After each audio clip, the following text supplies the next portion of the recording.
Shalom saudara-saudara sekalian, hari ini kita akan sama-sama sharing tentang jangan menghabiskan waktu dengan sia-sia.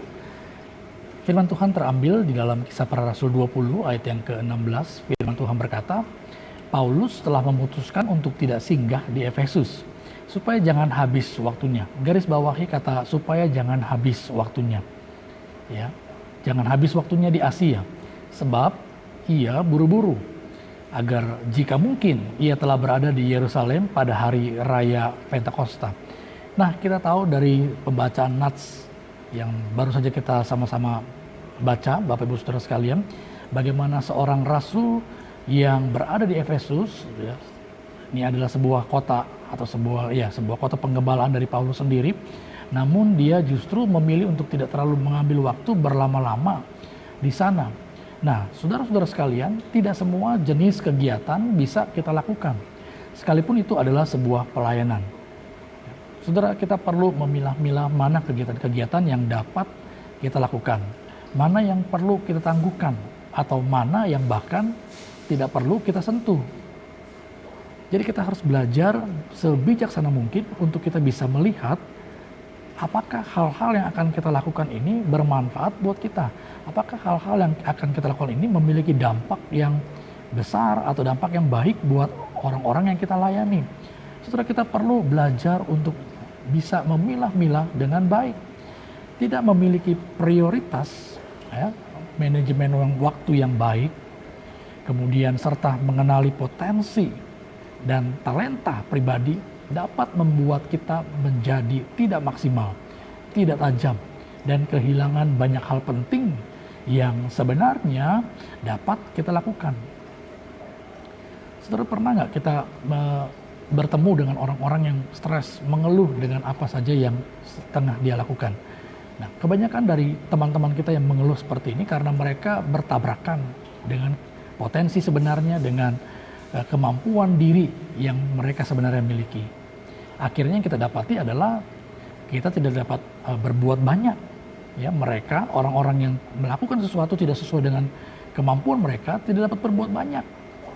Kemudian mereka akan menjadi jenuh, belum lagi keletihan, dan hasilnya kurang maksimal. Nah, kalau hasil kurang maksimal, pasti kan akan mendapatkan evaluasi, pasti kan akan mendapatkan teguran, pasti kan akan mendapatkan kelas-kelas tambahan. Supaya apa? Supaya kita bisa menjadi lebih maksimal. Orang-orang yang ada di atas kita pasti akan mempush kita untuk kita bisa menjadi maksimal karena kita ada di bidang itu. Nah, perhatikan, Paulus saja di kota penggembalaannya di Efesus, dia memilih untuk tidak menghabiskan waktu lebih banyak.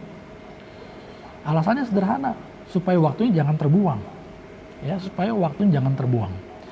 Semua tugas pelayanan itu adalah baik. Semua pekerjaan-pekerjaan yang ada di dunia ini yang kita bisa temukan itu adalah semua pekerjaan-pekerjaan yang baik. Mungkin bisa menghasilkan income yang baik juga buat kita. Tapi tidak semua tugas, tidak semua pekerjaan, tidak semua pelayanan bisa kita terima jika itu tidak sesuai dengan kapasitas kita, jika itu tidak sesuai dengan kemampuan kita.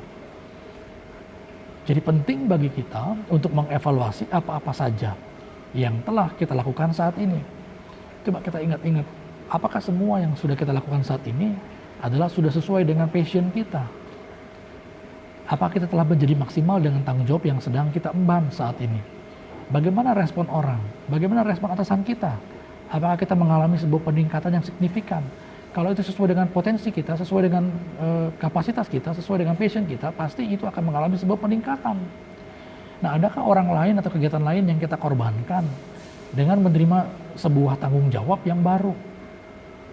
Jadi kita perlu menilai semua itu, kita perlu memikirkan semua itu.